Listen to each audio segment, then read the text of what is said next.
Kris rips out their soul and risks everything once you enter Des's room in Chapter 4. While it is to stop the player from seeing the shelter code, Kris could also be doing this out of exhaustion from having to be inside Des's room for an extended time. Off the flavor text from Des's room, you can see that Kris had a close bond to Des. Des went missing, but we really don't know how. Only the ending dialogue from Caro in Chapter 4 confirms that Kris promised to help her. But why? Was Kris responsible for Des disappearing? Kris isn't an evil character, it would be extremely weird if they were, so it was probably an accident that led to Des's disappearance.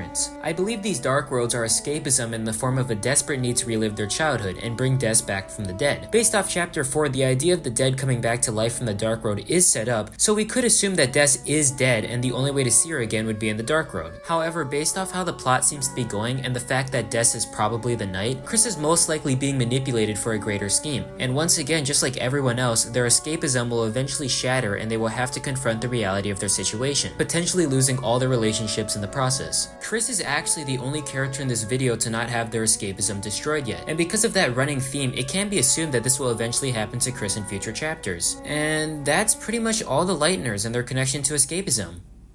Wait. Berdly and Noelle haven't had their escapism broken. They're doing fine, if not better, in Chapter 4. Is there no explanation for that? Oh.